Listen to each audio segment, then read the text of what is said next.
I found the pen first.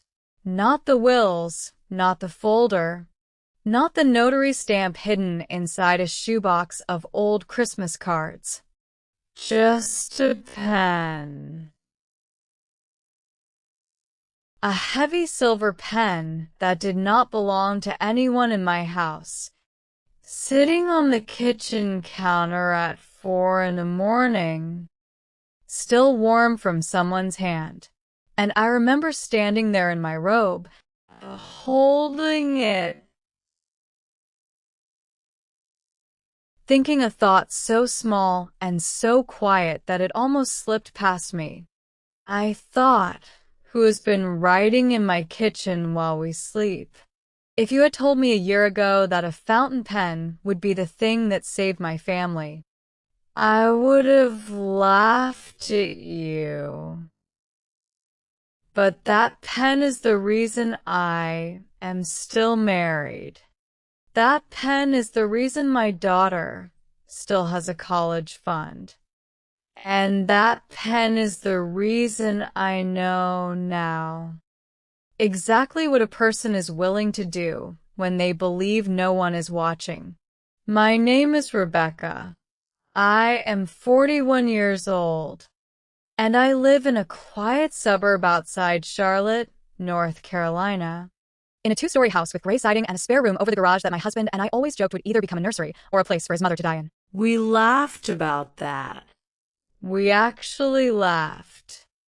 I want you to remember that we laughed, because by the end of this story, you will understand why I do not laugh about it anymore.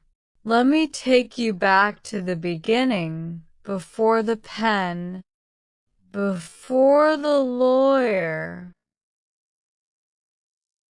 Before the night, I stood in my own hallway and did not recognize the man I married. I grew up with almost nothing. My mother raised 3 of us on a diner waitress salary in a town in eastern Ohio that stopped existing the moment the plant closed. I learned early that safety was not something you were given. Safety was something you built, brick by brick, with your own 2 hands, and you guarded it like your life depended on it. Because sometimes it did. So when I met Daniel at a community college in Columbus, and he told me his family owned land, real land, a house that had been paid off for 30 years, I did not care about the money. I want to be clear about that. What I felt was relief. I felt like maybe, for once, I could stop bracing for the fall. Daniel was gentle in a way I had never seen in a man. He apologized to furniture when he bumped into it. He cried at weddings, at graduations, at commercials about long-distance phone plans. He was the youngest of 2 boys, and his mother, Marlene, had raised those boys alone after her husband walked out when Daniel was 6. I understood that bond. I respected it. A single mother who kept her family together is not a woman you dismiss. So when Daniel would drop everything to help Marlene, when he would drive 2 hours because her garbage disposal made a funny noise, I told myself that was love. That was loyalty. That was the kind of son I wanted my own son to grow into. We got married when I was 26. We had our daughter, Emma, 3 years later, and we built our life the slow, boring, beautiful way that nobody makes videos about.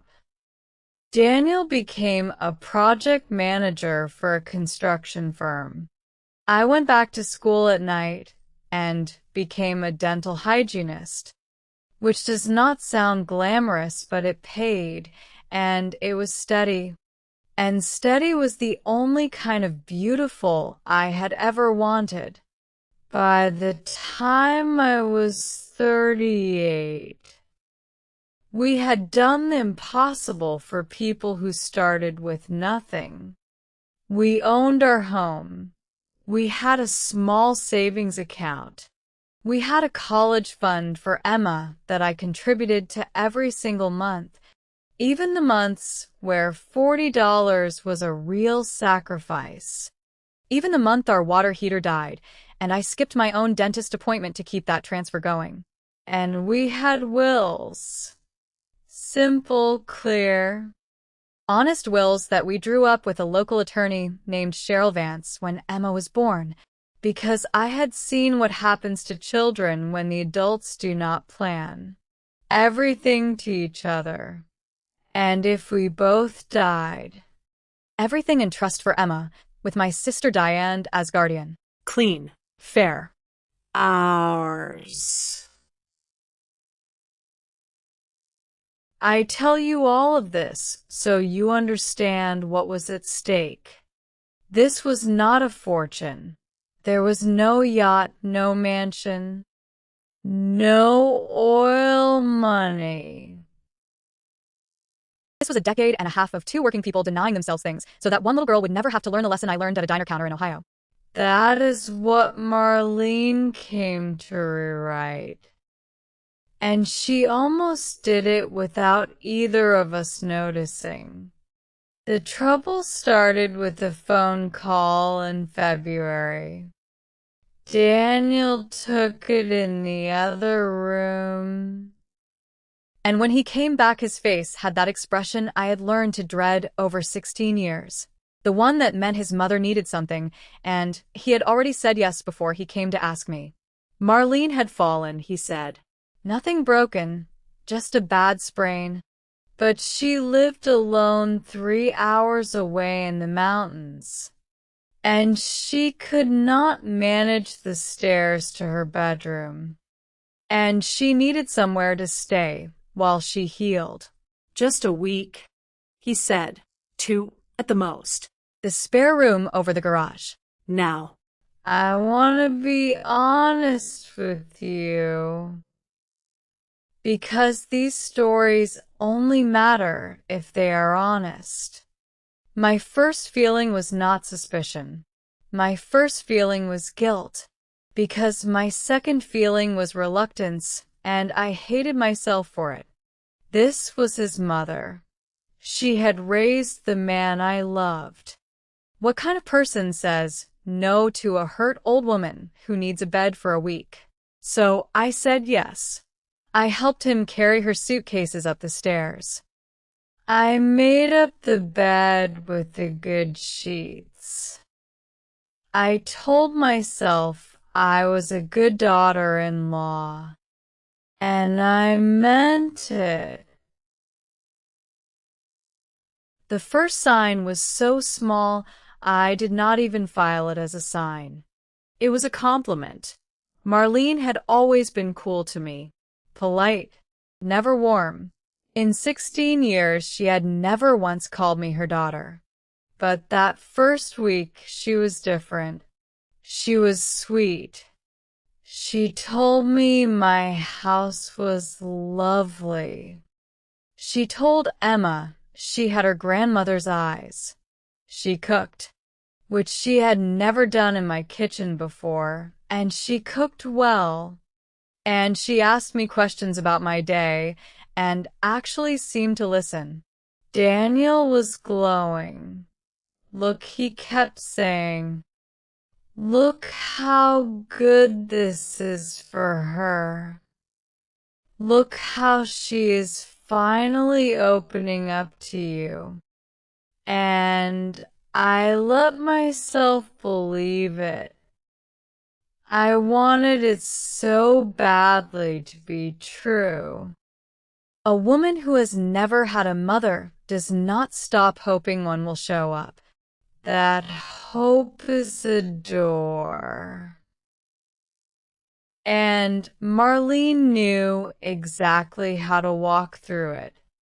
The second sign came about 10 days in, when the week that was supposed to be a week quietly became something else. She did not ask to stay longer. She simply stopped talking about leaving. Her sprain healed, but now her back hurt. Then the drive home seemed like too much for her nerves.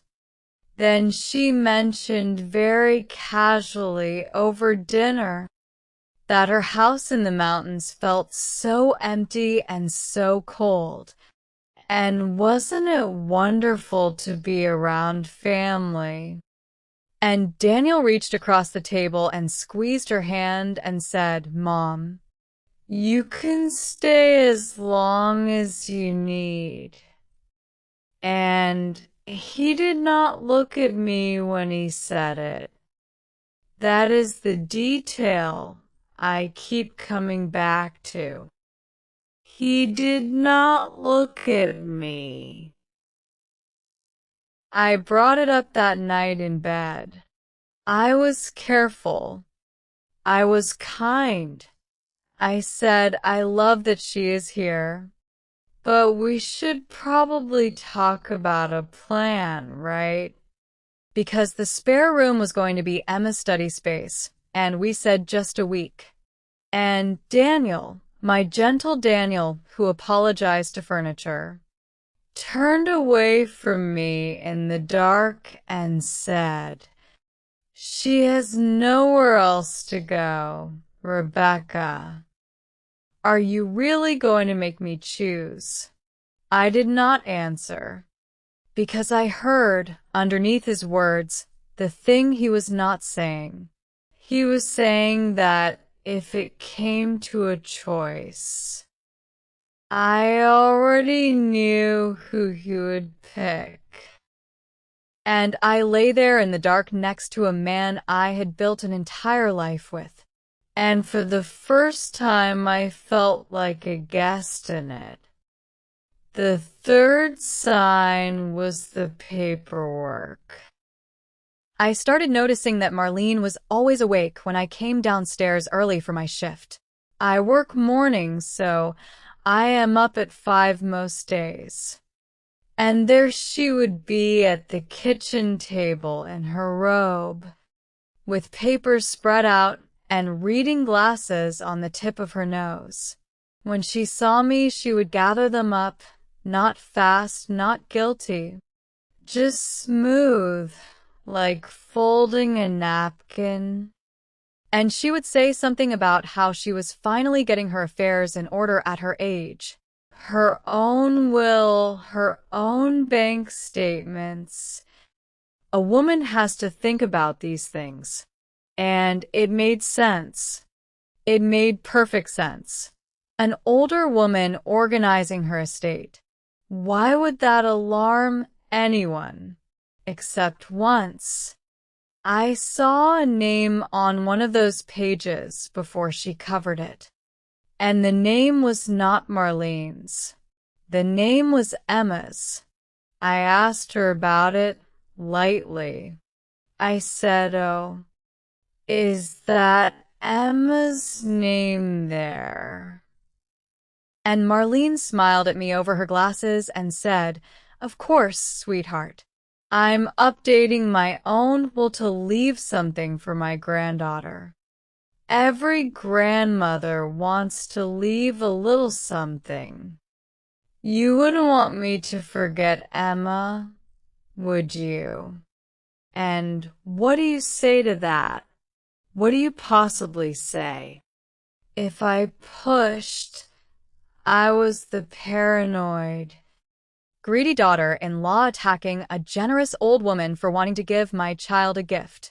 So I said thank you. I actually said thank you. I went to work and cleaned people's teeth and told myself I was being ridiculous.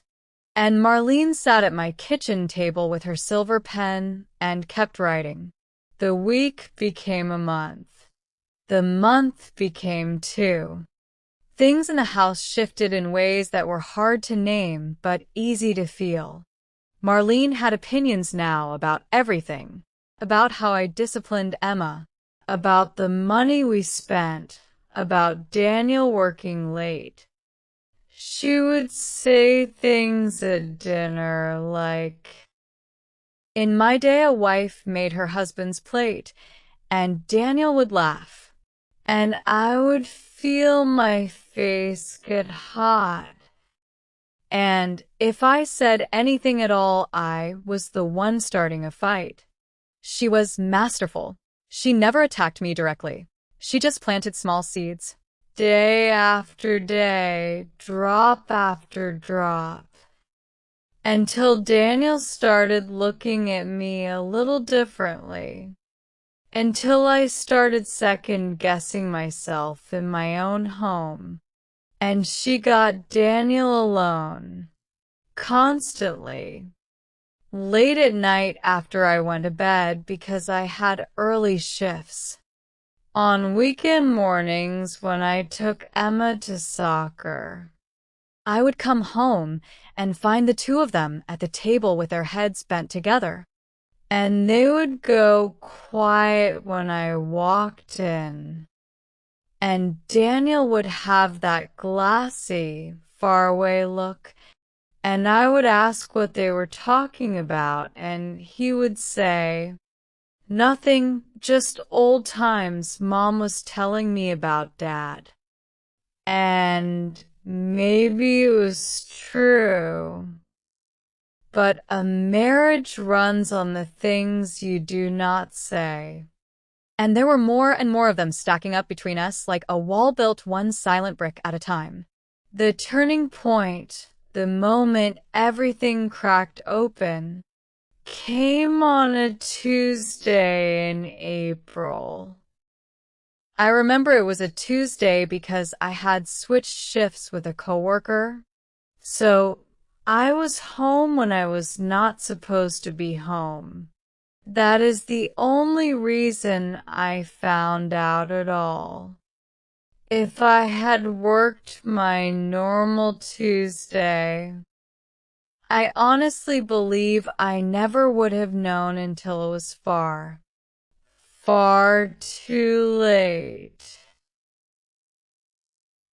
I came in through the garage around 1 in the afternoon, quiet, because I had a headache and I was hoping to lie down. And I heard voices in the dining room. Marlene's voice, low and steady, and a man's voice I did not recognize. Older, formal. The kind of voice that reads documents out loud.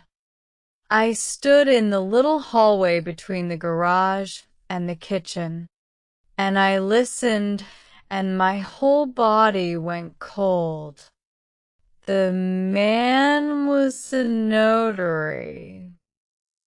Marlene had hired a mobile notary to come to my house on a day she knew I would be at work.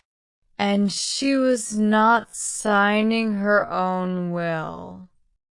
She was witnessing the signing of a document, and the document she kept referring to, the one she said her son had already reviewed and agreed to, was a new last will and testament for Daniel.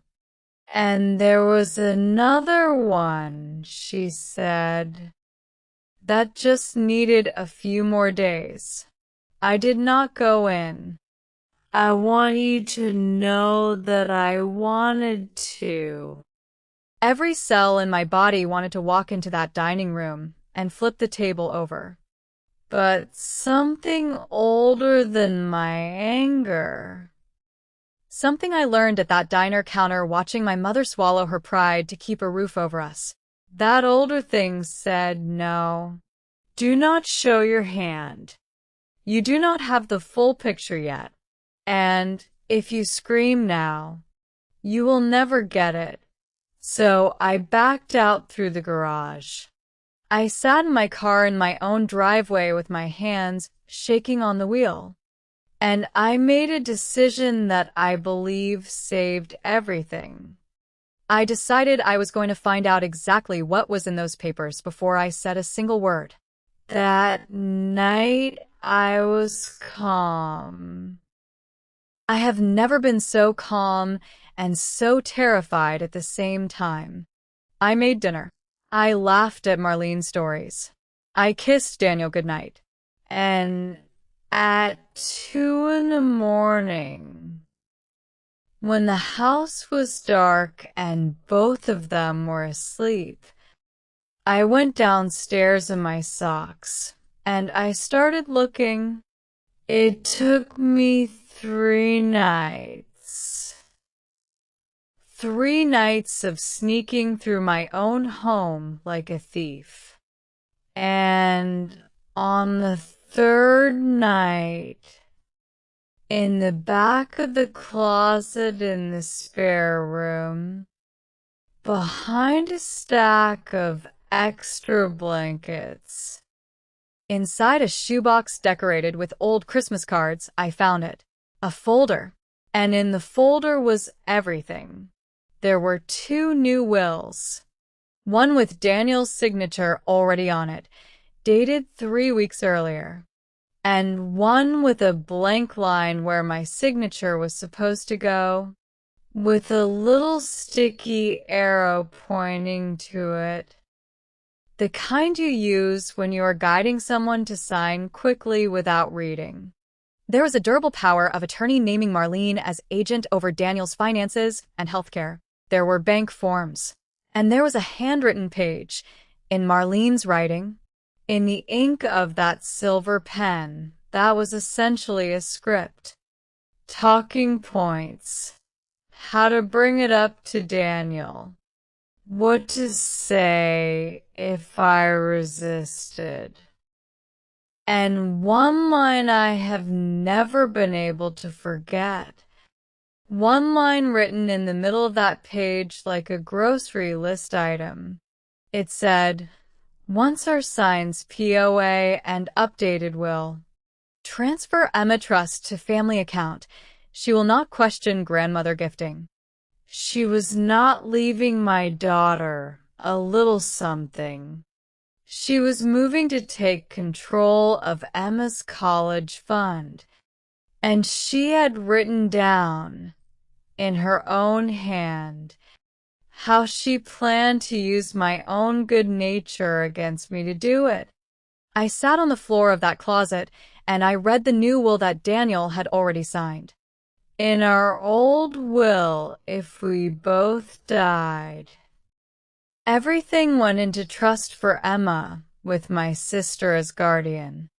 In this new one, if Daniel died, everything went to Marlene to hold in trust for Emma. And Marlene was named guardian, and I was, in the language of the document, provided for at the discretion of the trustee. At her discretion. My own home, the home I paid half of for 16 years, would belong to my mother-in-law, and she could keep me in it or put me out of it whenever she chose. And Daniel had signed it. My gentle husband. He had sat at that dining room table with his mother and a mobile notary, and he had signed away his wife's security and his daughter's future. And he had never said one word to me. I did not sleep, but I did not scream either. I photographed every page. I put the folder back exactly as I found it. And in the morning, I went to work with a smile on my face. And on my lunch break, I called Cheryl Vance, the attorney who had drawn up our original wills 11 years earlier. Cheryl is 63 years old, and she has seen everything. And when I told her what I had found, there was a long silence on the phone, and then she said, in a very quiet voice, "Rebecca, I need you to come to my office today, and I need you to bring those photos, and I need you to not confront anyone until we talk." This has a name. What you're describing is called undue influence. And depending on those signatures, it may also be fraud. That afternoon changed everything. Because that afternoon I stopped being a scared wife and became a person with a plan. Cheryl walked me through it.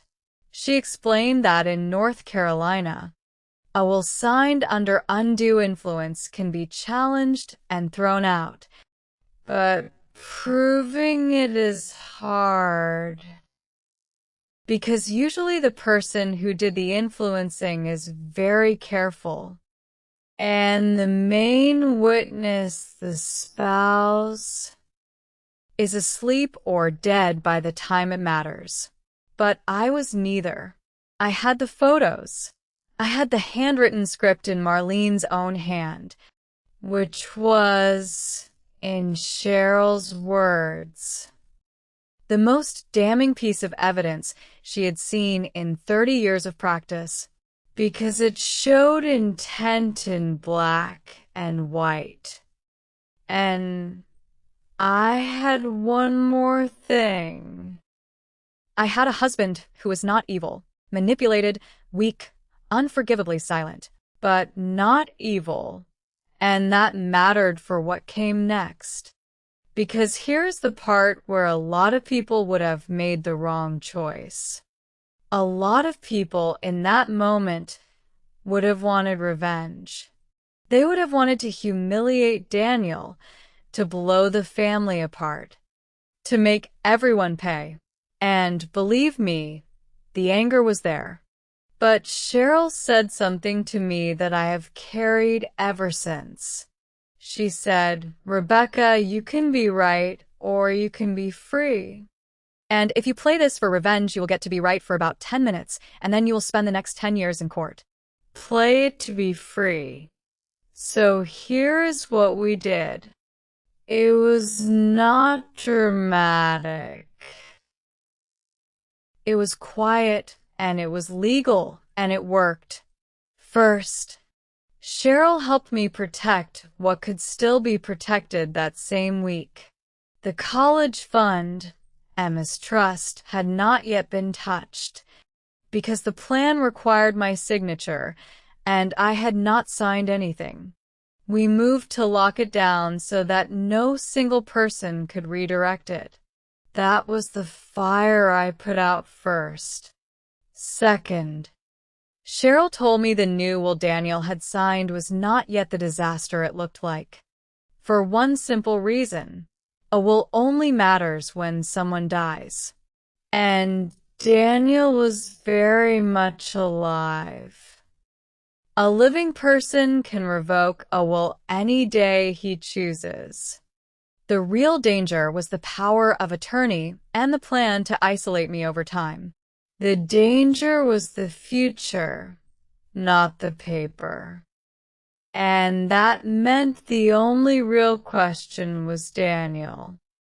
Was my husband a man who had knowingly betrayed me, or a man who had been slowly, carefully talked into betraying himself? Because if it was the first, my marriage was over. But if it was the second, then Marlene had made one critical mistake. She had written down the truth and hidden it in a shoebox. And I could show my husband exactly how his own mother saw him. Not as a son, as a signature. I chose my moment. I waited until a Saturday when Marlene had a hair appointment I offered to drive her to, and then rescheduled. So she would be gone for 2 hours. I sat Daniel down at that same dining room table, and I did not yell. I slid the photographs across the table, one at a time in order. His signed will, the blank one waiting for me, the power of attorney, and last, the handwritten script. I watched my husband read his mother's handwriting. I watched him read the line about transferring Emma's trust to a family account. I watched him get to the words, "She will not question grandmother gifting." And I watched 16 years of a certain kind of innocence leave his face all at once. He put the pages down. His hands were shaking exactly the way mine had shaken in the driveway.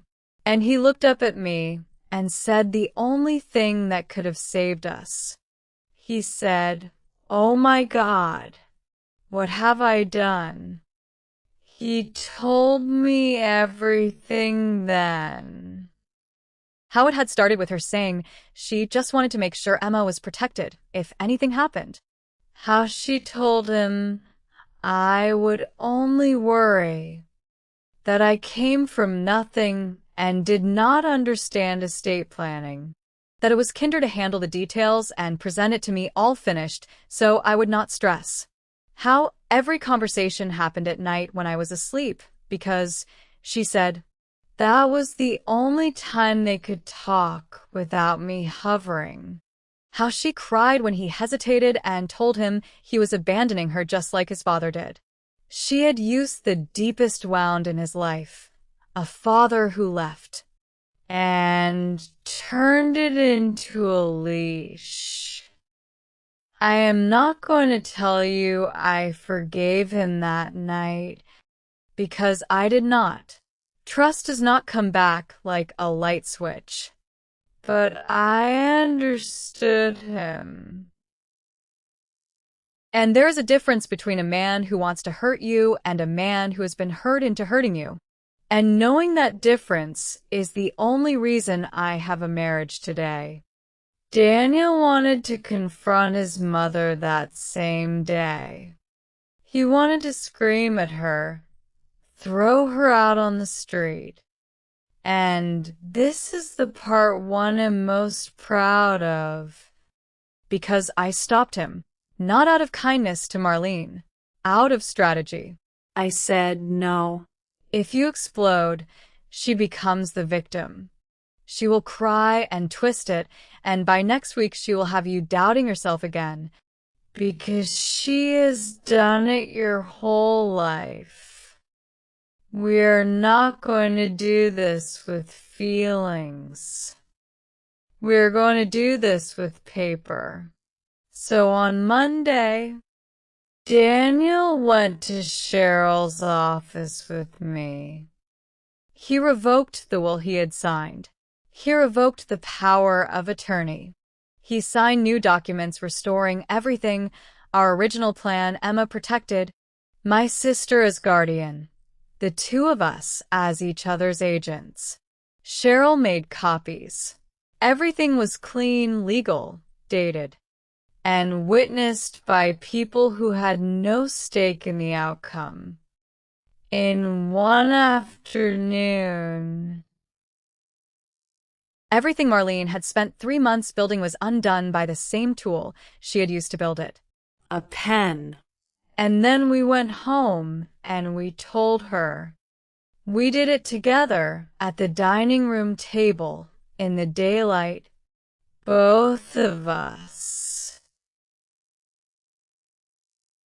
Daniel put the revoked documents in front of her and told her, in a steady voice I had never heard him use with his mother, that he knew what she had done, that we had the notary's information and her handwritten notes, and that the arrangement was over, effective immediately. I wish I could tell you she broke down and admitted it. She did not. She did what people like Marlene always do. She became the victim. She wept. She said she had only wanted to protect her granddaughter. She said we were cruel, ungrateful, that she was an old woman and this was how we treated her. She looked at me and said, "This is her doing, Daniel. She has poisoned you against your own mother." And for one long second, I saw the old pull work on him. I saw his face waver, and I held my breath. And then Daniel said something I will remember for the rest of my life. He said, "Mom, you wrote it down. You wrote down that you were going to take Emma's college money. I am not choosing Rebecca over you. You wrote yourself out of this family in your own hand. Marlene moved out that week, not to the street. I want to be clear about that, because I know these stories tempt you toward cruelty, and cruelty was never the point." Daniel arranged for her to go back to her own paid-off house in the mountains, and he arranged for a service to check on her, because she was still his mother, and he is still a gentleman. But the relationship changed forever.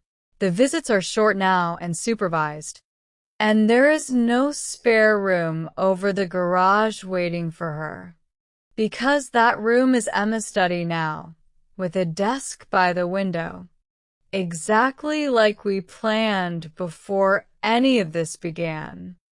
The consequences for Marlene were real, even without a courtroom. Her older son, Daniel's brother, found out what she had tried to do, and he pulled his own children back from her, because if she would do it to one son, she would do it to another.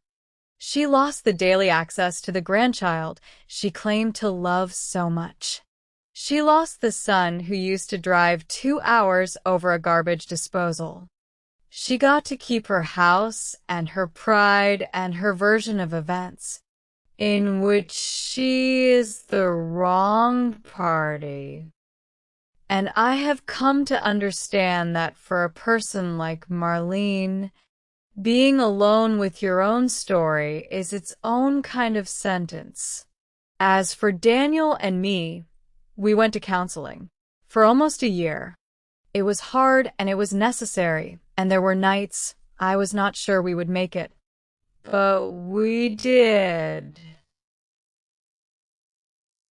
And I think we made it because the counselor helped us both see the truth, which is that Marlene did not just target our money. She targeted the exact fault line in our marriage, the place where Daniel had never learned to choose his wife over his mother, and where I had never learned to demand that he do so out loud. She found the crack and she poured herself into it. And the only way to survive that was to fix the crack, not just the will. Emma is 14 now. Her college fund is intact and growing. She does not know the whole story, and she does not need to. But one day when she is older, I will tell her. Because I want her to know something that took me 40 years and 1 silver pen to learn. And that is the lesson I want to leave you with tonight. The people who hurt us the most are rarely strangers. They are the ones we let pass the door. The ones we hand the good sheets to. The ones whose betrayals we cannot see precisely because we love them and we are trained to trust them. And the most dangerous thing they can find is not a weak lock or an open safe. It is your guilt. Marlene did not break into my house. I let her in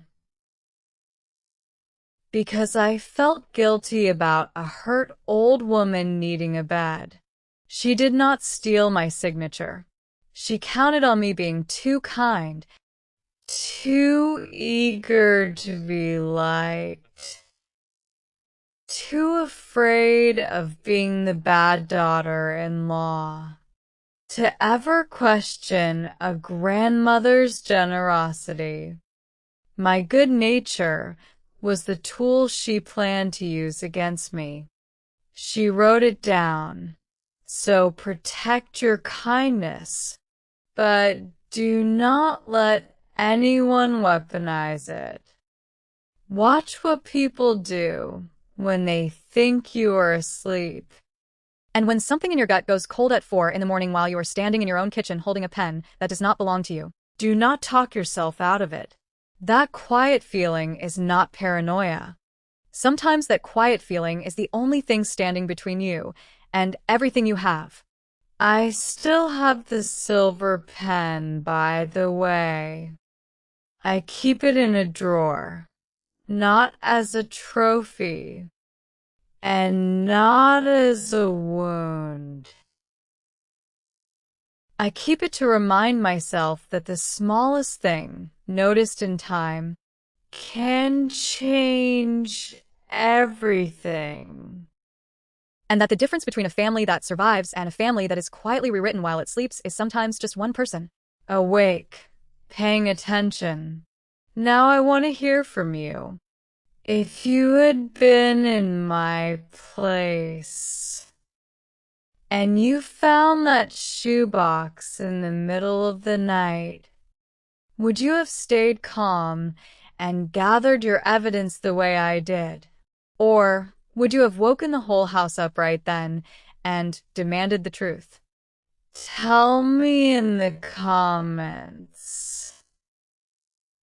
I really want to know which kind of person you are, because for most of my life, I did not know which kind I was either, until the night I finally found out.